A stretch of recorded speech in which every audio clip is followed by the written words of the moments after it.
आंबेडकरांच्या स्वप्नातला भारत आज आहे का? आंबेडकरांच्या विचारांमधला आणि विचारांचा भारत, आंबेडकरांनी काय विचार केला होता तसा भारत आहे का? आणि आहे जर का तो भारत, तर त्याच्या मनामध्ये, त्या भारतीयांच्या मनामध्ये आंबेडकर आहेत का? या अर्थानं चर्चा सुरू आहे. पुढचा प्रश्न विश्वंभर चौधरींसाठी. विश्वंभरजी, आज आंबेडकर सगळ्यांचेच, म्हणजे सगळ्यांचे मानले जातात, हा झाला एक ढोबळ वाक्य. सगळेच पक्ष मानतायत की ते आमचे आहेत, आणि सत्ताधारी पक्ष तर त्यांची 125वी जयंती न भूतो अशा प्रकारे साजरी करत आहे. पण अशा वेळचा हा सगळा शब्दच्छल म्हणा किंवा हा जो काही छलावा आहे, याच्यातून खरी दृष्टी कशी मिळवायची? आंबेडकर कोणाचे? संघाचे आयडियालॉग आहेत मागो वैद्य. हो संघात म्हणजे बाकी आयडियालॉग लोक खूप असतात, पण हे आयडियालॉग म्हणले जातात. हो. त्यांचं माझा आणि त्यांचा 10 वर्षांपूर्वी वाद झाला होता, हां. आणि मी त्यांना असं आव्हानच दिलं की महाडचा रणसंग्राम ही पहिली मोठी घटना चळवळ आंबेडकरांच्या आयुष्यातली, हो. तिथपासून ते हिंदू कोड बिलापर्यंत, म्हणजे मंत्री होऊन ते नंतर जाण्यापर्यंत संघाचा त्यांच्या कार्यातला सहभाग तुम्ही मला समजावून सांगा, कुठे कुठे संघ होता. आता काय झालंय की आंबेडकर हे कॅटलिस्ट आहेत, म्हणजे आंबेडकरांचा वापर कॅटलिस्ट म्हणून सगळ्यांनी केला, पण त्यातल्या त्यात समविचारी लोकांनी केला तर ते शोभून तरी दिसतं नाही. म्हणजे गांधीवाद्यांनी आंबेडकर वापरणं हे शोभून दिसतं, थोडं आंबेडकरवाद्यांनी गांधी वापरणं हे शोभून दिसतं, किंवा कम्युनिस्टांनी काही प्रकारात वापरलं, काही वेळा समाजवाद्यांनी वापरलं, ते आहे. परंतु हे कम्प्लिटली विरुद्ध आहे. म्हणजे जर कॉन्ट्रास्ट दोन कोण आहेत असं जर म्हणलं, म्हणजे आता गमतीने तुम्ही म्हणला तेव्हा मला वाटलं की समजा बाबासाहेब खरंच आज इकडे आले पुण्यात, आणि समजा गांधी पण असतील आणि गोळवलकर गुरुजी पण जिवंत असतील, आणि दोघांनी आमंत्रण दिलं, तर मला खात्री ते गांधीजींच्याच घरी जेवायला जातील. गोळवलकरांचा जो त्यांचा कॉन्ट्रास्ट आहे तो फार मोठा कॉन्ट्रास्ट आहे. विचारधन, बंच ऑफ थॉट, एकाच पुस्तकात पाहिलं तर आंबेडकरांच्या कम्प्लिटली विरोधातली चातुर्वर्ण्याचं समर्थन आणि सगळी ती रचना आहे. परंतु 80च्या दशकात हे सुरू झालं, त्याचा समरसता मंच या नावाने झालं. त्याच्यातही फार सावधगिरी आहे प्रसन्न. समता म्हणजे मी आणि तुम्ही समानच आहोत, आपल्यात काही वेगळं नाही, हे म्हणजे समता. आणि आपण दोघंही भीमसेन जोशींचं गाणं सारखाच रस घेऊन ऐकतोय, समरस होऊन, ते म्हणजे समरसता, अशी ही हुशारी आहे. ते नावापासून हुशारी आहे त्यांच्या.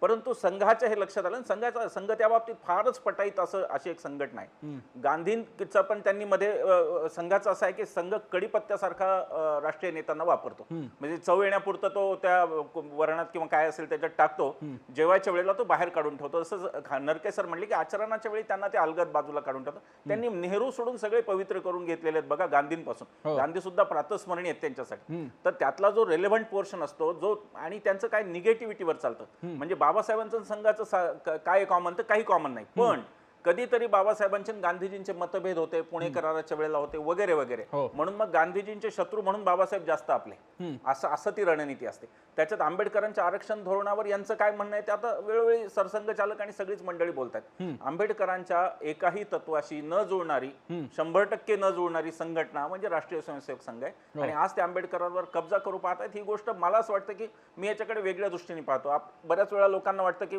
हे काय चाललंय, हे काय करतायत, परंतु मला एक माहिती आहे की जे रेलेव्हंट नसतं ते नसतंच, म्हणजे ते विजोडच दिसतं. म्हणजे धोत्रावर जर कोणी काय म्हणजे अतिशय आधुनिक घातलं ते जसं तसंच दिसेल.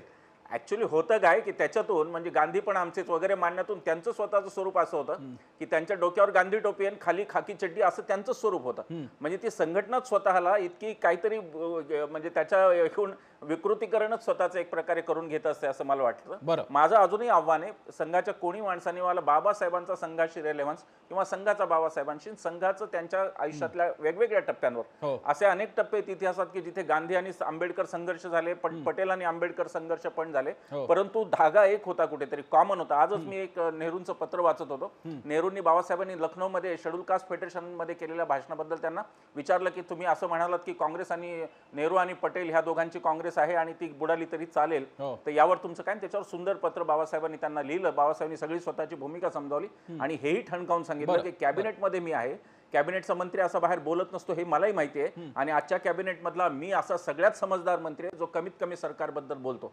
तर ही जी रिलेशनशिप काय होतं माहितीये का, हे गांधी आणि पटेल यांचं नातं अडवाणी आणि मोदी यांच्यासारखं आहे असं समजून चालतात. असं यांचं तो पद्धत झाली त्यांची की त्याप्रमाणे ते त्याला समजून जातात. तसं ते नातं नाहीच आहे. मग ते पटेलांचं असो, आंबेडकरांचं असो, कोणाचंही असो, गांधींच्याकडे येऊन आंबेडकर म्हणतात मला मातृभूमी नाही, त्याच्यावर गांधी त्यांना लगेच देशद्रोही नाही ठरवत. गांधी त्यांना शक्य तितकी पूरक भूमिका घेतात. पुढे बाबासाहेब स्वतः घटनेचे निर्माते होतात. ही घटना यांना कळणं शक्य नाही. त्याचं कारण हे विद्रोहाला राष्ट्रद्रोह समजतात.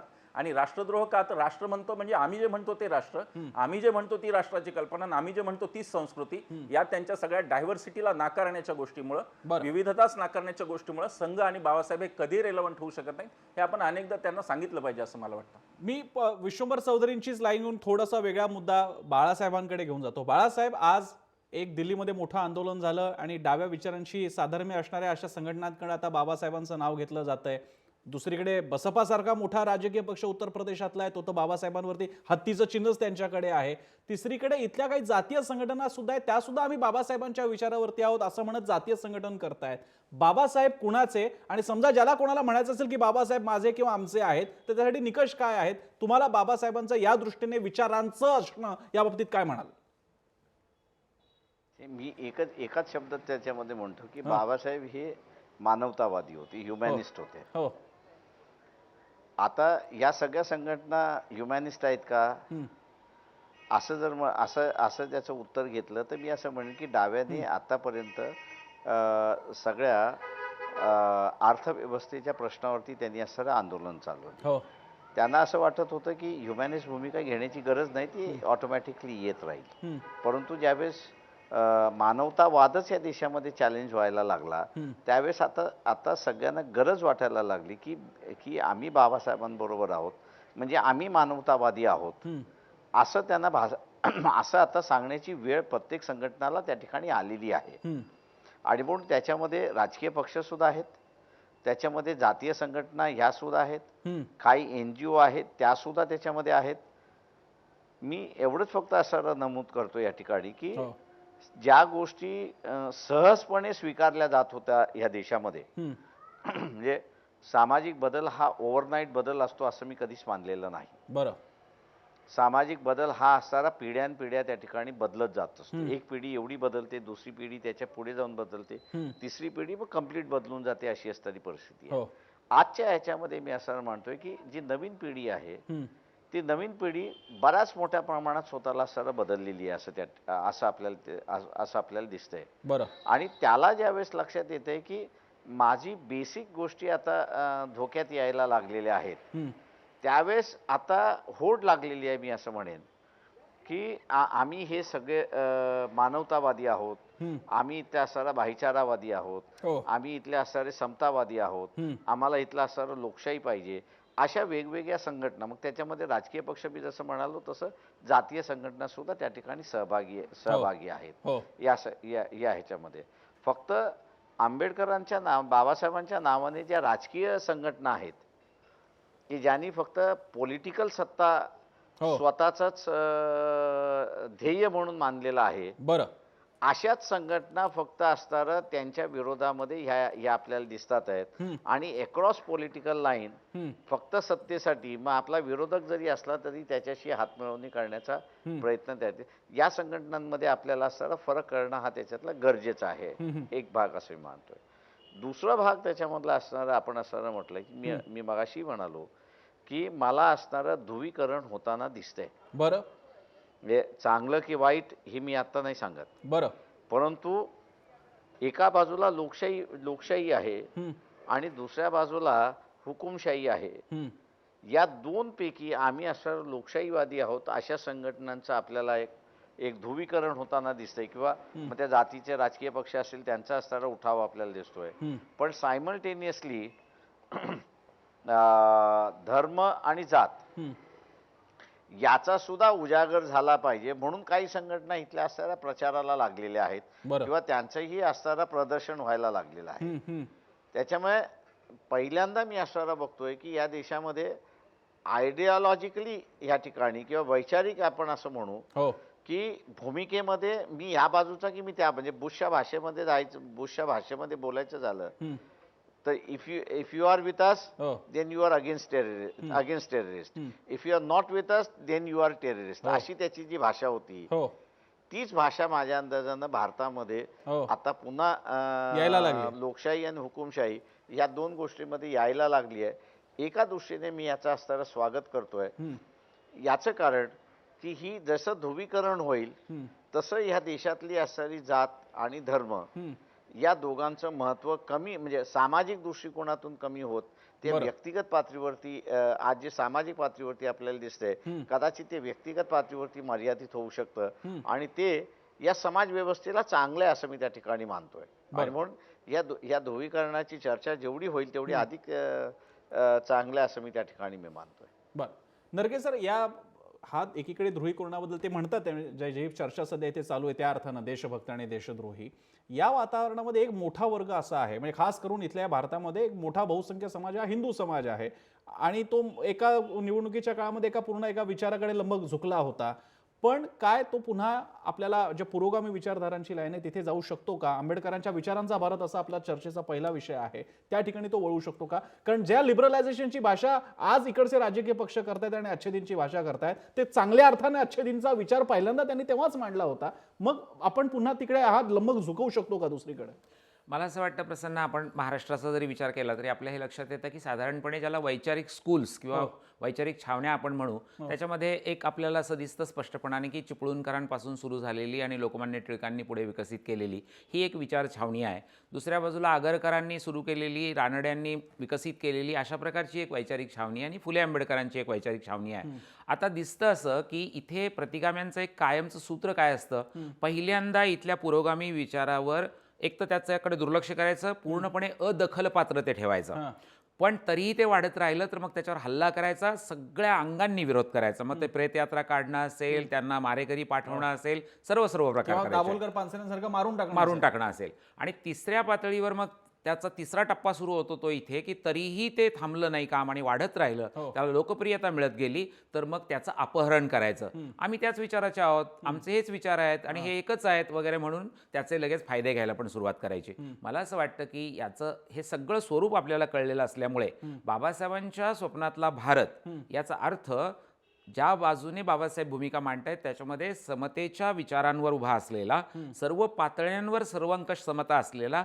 जातीपातींचं निर्मूलन झालेला आणि स्त्री पुरुष समता जिथं आलेली आहे, वर्गाच्या पातळीवर आपल्याला स्पष्ट दिसतं प्रसन्ना की आता सर्व जातींमध्ये नवीन वर्ग तयार होऊ लागलेले आहेत आणि त्याचे सुद्धा हितसंबंध आहेत. आणि या सगळ्या गुंतागुंतीच्या परिस्थितीवर बाबासाहेब आंबेडकर जे आपल्याला सांगतात ते लक्षात घेऊन आपण विचार केला तर मग बाबासाहेबांच्या स्वप्नातला भारत उभा राहिलाय का? तर उभा नाही राहिलेला, पण त्या दिशेने आपण चाललेले आहोत. आधुनिकीकरण वाढतंय, या पार्श्वभूमीवर मला असं वाटतं की गुंतागुंत जरी वाढत असली तरी जाती व्यवस्थेची तीव्रता कमी होतीये हे आपल्याला मान्यच केलं पाहिजे. शेवटची 2 मिनिटं, त्यामुळे मला शेवटच्या 2 प्रतिक्रिया अतिशय थोडक्यात घ्यायच्या आहेत. मला शेवट बाळासाहेबांवर करायचा आहे. विश्वंभरजी, या परिस्थितीमध्ये भारताचा एक फार मोठा समूह असणारा युवा वर्ग, जाती धर्म विरहित, जाती धर्माच्या पलीकडचा युवा वर्ग मी म्हणतोय, त्याच्याकडनं आंबेडकर वादाकडे एके ठिकाणी आज सगळ्या प्रकारचं हिरोइझम वाढत असताना आणि अशा हिरोइझमला आंबेडकरांनीच डिक्टेटरशिपच्या दिशेने चाललेली वाटचाल म्हटलेलं असताना तोच युवा वर्ग पुन्हा एकदा आंबेडकरांच्या इझमकडे, आंबेडकरांकडे जाऊ शकेल का? नक्की जाऊ शकेल. पण प्रसन्न, एक फक्त मगाशी राहिलं तेवढं सांगतो. लोकशाहीचं राजकीयकरण, पॉलिटिकल डेमोक्रेसीचं बोलले, तसंच बाबासाहेब सोशल डेमोक्रेसीचं बोलले.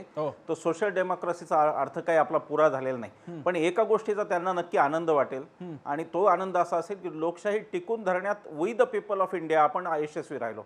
काँग्रेस किंवा भाजपा पक्षाचा हा प्रश्न नाहीये. भारतीय लोक म्हणून 52 साली अनेक विचारवंतांनी लिहिलं की भारतात लोकशाही टिकूच शकत नाही, परंतु चेक्स अँड बॅलन्सेस जे त्यांनी तयार केले घटनेमध्ये, त्यामुळे आजपर्यंत लोकशाही टिकू नये, लोकांच्या सहिष्णुतेवरती टिकू नये, याच्याबद्दल त्यांना आनंद होईल. साधं एकच उदाहरण सांगतो की घटना संमत नसलं, घटनेला छेद देणारा संसदेचा कायदा सुद्धा सर्वोच्च न्यायालय स्क्रॅप करू शकतं. घटनेला छेद देणारा कायदा ही किती मोठी तरतूद आहे. आज आपण बघतो की जवळपास दरवर्षी ही तरतूद सर्वोच्च न्यायालय वापरत आलं. तर हे चेक्स अँड बॅलन्सेसमुळे लोकशाही आपली सजग झाली, हे नक्की खरं आहे. मला असं वाटतं की आता उलट गेल्या काही 6 महिन्यात माझा हुरूप खूप वाढलेला आहे, कारण जसजशी काही वक्तव्य येत आहेत तसतसं एक ॲग्लोमेरेशन ज्याला आपण म्हणतो किंवा ध्रुवीकरण ज्याला आपण म्हणतो ते होत चाललेलं आहे. या देशातला तरुण खूप चांगला आहे, त्याला खूप जिज्ञासा आहे. आंबेडकर, गांधी, या महात्मा फुले सगळ्यांच्या बद्दल त्याला जिज्ञासा आहे आणि तो हे पुढे घेऊन जाईल याबद्दल मला शंका नाही. त्याचं कारण असं की कित्येक कित्येक संघटना झाल्या, एकच काही जातीवादी संघटना नाही, अनेक संघटना झाल्या आजही आहेत. त्यांनी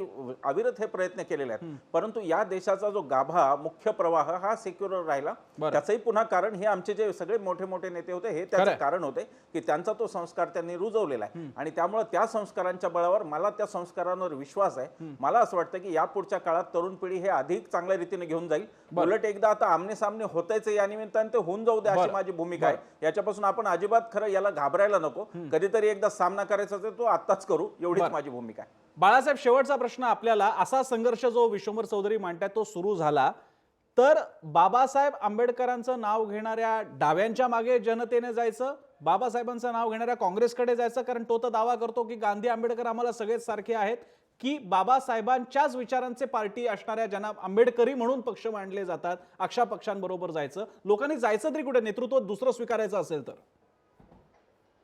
नाही, एक गोष्ट मी असताना आपल्याला सांगतो की बाबासाहेब असं म्हणाले होते की every generation is a new nation. हो. आणि मोदींबद्दलचं असणारं जे काही यूथचं ओपिनियन होतं की गुजरातच्या बॅकग्राऊंडवरती की this is a new leadership and developmental leadership अशी जी होती, ती संकल्पना नरेंद्र मोदीजी असणारा फुलफिल करू शकले नाहीत अशी परिस्थिती आहे. आता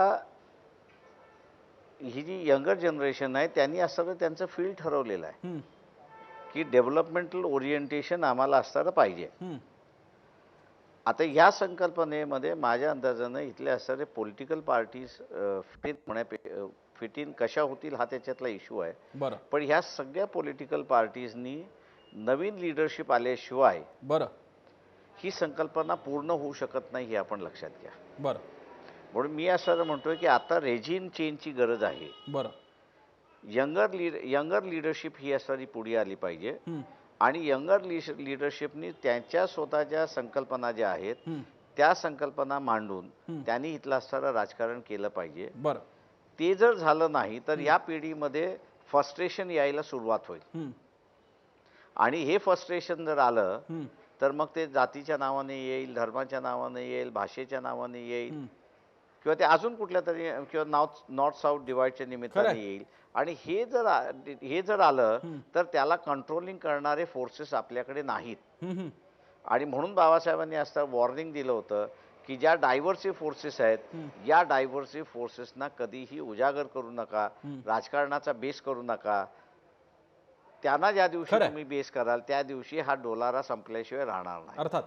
आणि म्हणून यंगर जनरेशनला अजून तसा कुठलाही इझम आलेला नाही.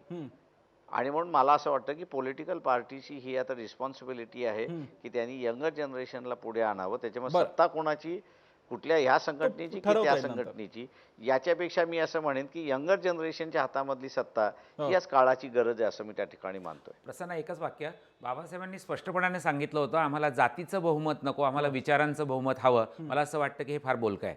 अर्थात. आणि जो बंडखोर, जो विद्रोही विचार आहे आणि असं काळीज आणि मेंदू घेतलेला तरुण मन आहे, तिथे प्रत्येक व्यक्ती आंबेडकरांची वंशज आणि वारस आहे. आणि अशा वारसांसह नवीन विचारांचा, आंबेडकरी विचारांचा आणि विचारांमधला भारत घडेल अशी आशा बाळगूयात. आणि आजच्या या महत्त्वाच्या चर्चेसाठी बाळासाहेब आपण, विश्वंभर चौधरीजी आणि नरके सर आपण वेळ दिलात. आपल्या सगळ्यांचे आभार.